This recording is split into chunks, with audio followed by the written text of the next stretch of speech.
Most days are fine. I clock in, smile, collect far more money than I make, and then thank the customers. I've always worked in customer service jobs. I started at McDonald's and moved on to Taco Bell, eventually finding myself in a grocery store. There was sort of a bedlam to it all. It was a sanitized version of life. You see, instead of wandering the woods, hunting food, instead of farming and getting your hands dirty, you just walk into a grocery store and buy everything you need. You don't see the cow die, you just buy its body. Human effort, human work, reduced to numbers on paper. Paper. Even that's now going out of fashion. More than 90% of money is digital now. All plastic. Yeah, plastic. That's a good word for our modern world. Plastic money, plastic cars, plastic toys, plastic food. Oh yeah, in some parts of the world, even rice was discovered to be plastic. A dull white glob to take up a room in stomachs where nutrition, giving food, once sat. With all the overpopulation and stress on resources, is it any wonder the meat is filled with pink filler and the food is plastic? The plastic smiles other cashiers and myself place on our faces, the plastic, "Hi, how are you doing today?" As if we care, as if we want an answer. Some customers go on about their troubles. Some so frail they thank me for unloading their groceries for them. This woman once asked me to pray for her. She looked into my eyes and asked me to pray for her. I was stunned. Was this woman really so riddled with ailments that my lifting of her groceries was such a kindness? Was she really so lonely that some random stranger was the only person she could ask to call on God to help her? But her expression showed no sign of humor. Rather, the most sincere sense of gratitude and need. I just wanted to cry, but I didn't. I spend most days staring at magazine covers, looking at the plastic faces of plastic people who are awash with plastic luxuries that afford them no real happiness.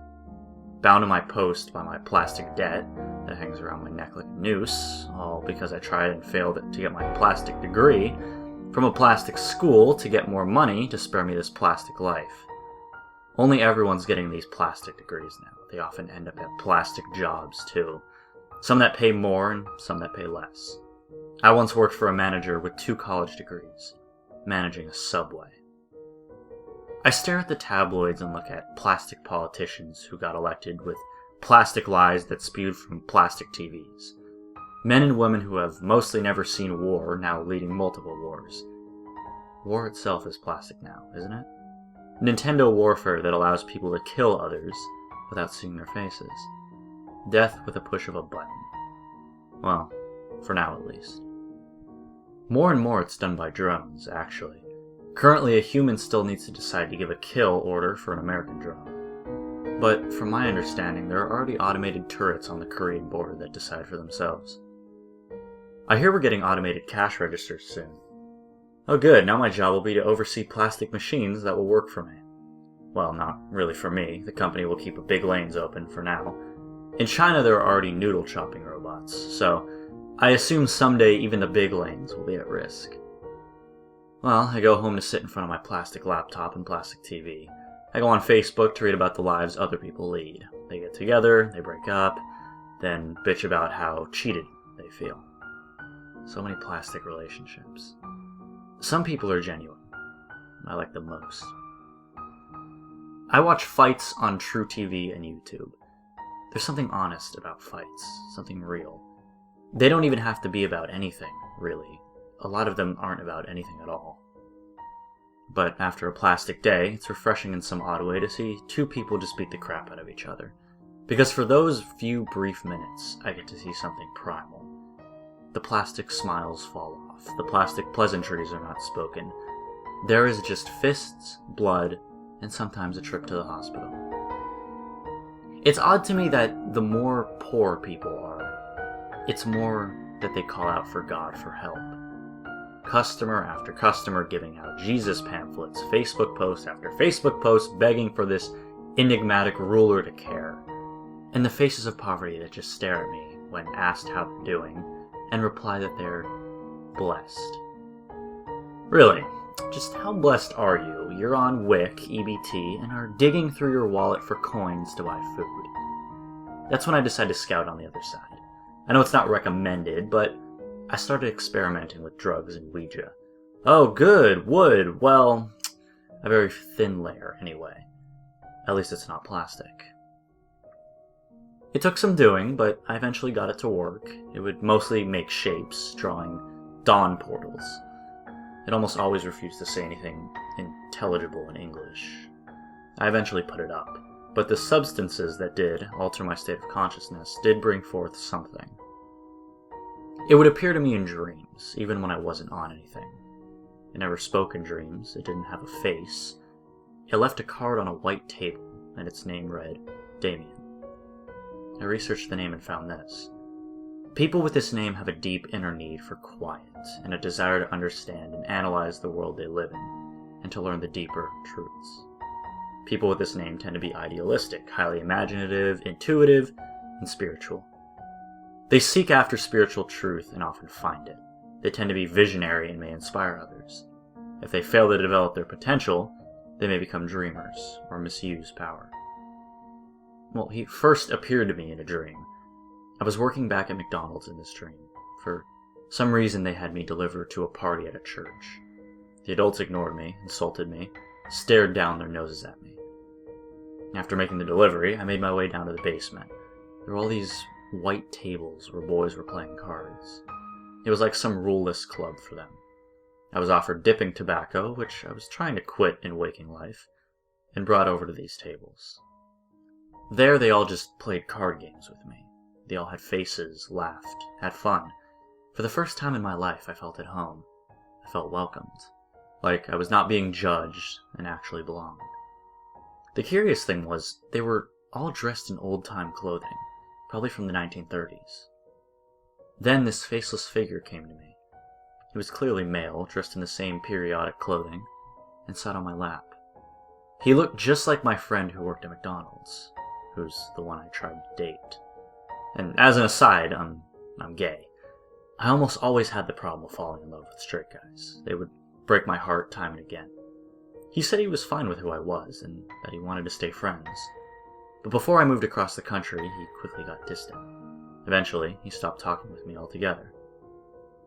But here was this faceless figure with his body on my lap, caressing me. He had a slender tongue, the tongue of a demon.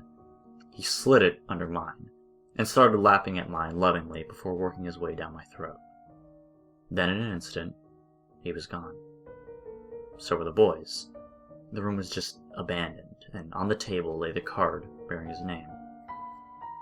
It was still daylight in the church. The sunlight still shone through the windows. Suddenly I got flashes. All at once, I understood. They were of newspaper articles and photos of the church from outside. It was more feelings, really. They were all dead. This was some kind of purgatory for the lost boys. Fire popped into my mind. There was the distinct revelation that this used to be some sort of halfway house for runaway boys, and that they had died in this fire. Suddenly, it was night, and I was in the church's front hallway. It was empty, aside from Damien. This male, playful laugh just kept repeating. No figure, just this laugh. It was a mixture of dark and playful. I tried to summon my dream weapon, a Freddy Krueger claw of all things. But unlike every other lucid dream I had, I couldn't make it appear. I knew at this point I was dreaming, but I couldn't make it appear. The laugh kept going, like Damien knew I was trying to escape. I threw myself, a whole body dive into the window. It was like rubber. It bounced me back into the church. I woke up. I could channel Damien. It worked better if I was on something, even alcohol. I first started as if I was saying things for him, but slowly, and then with a quickness, the words would just come out all on their own. I couldn't figure out if Damon was a demon or just my shadow self. Past life, my subconscious. His powers were regulated only to dreams and my imagination, but he acted as a demon. One night, I overdosed on diphenhydramine on accident. I was trying to create a state of waking, lucid dream. I don't recommend it, because it worked. My house flooded with shadow people. They tore into my house, and I fought them off. I saw my parents when they weren't even home. I saw these beings, shadows at first, but they soon wore clown makeup to obscure their faces once they got close to me. They had guns and threatened to kill us all.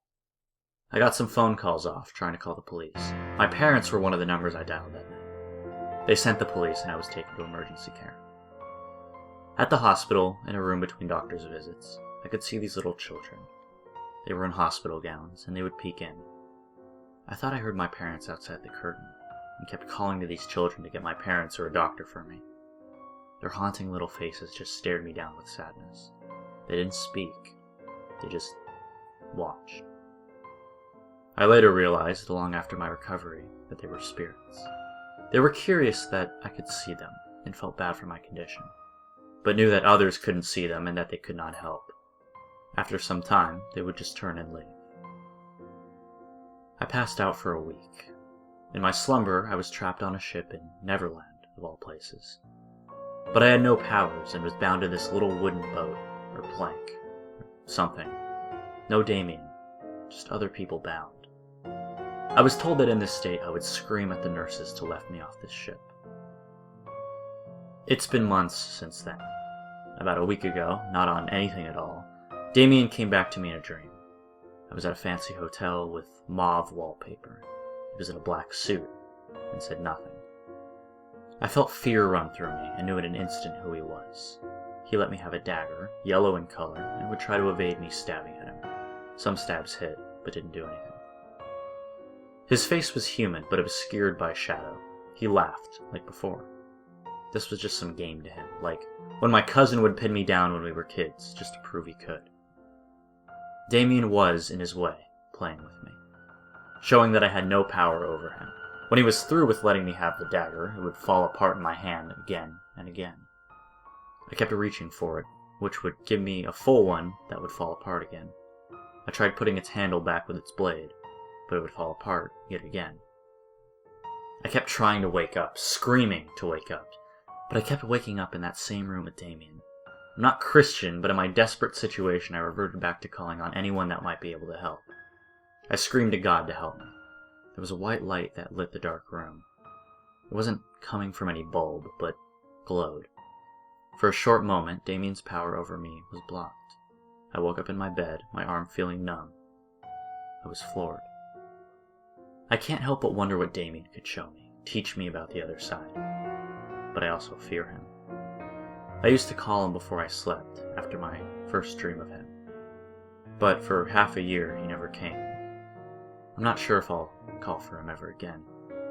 In my bed some nights, if all my lights are out, I can feel him watching me. If I choose to give him voice with my mind, he tells me how awful life is, how plastic. He says that he sent the shadows to save me from my overdose. He said if I would have had a pleasant trip, I would have died. He said they meant me no real harm, and were only trying to scare me into calling for help. As it turns out, the drug had dehydrated me to such an extent that either my kidney or liver shut down.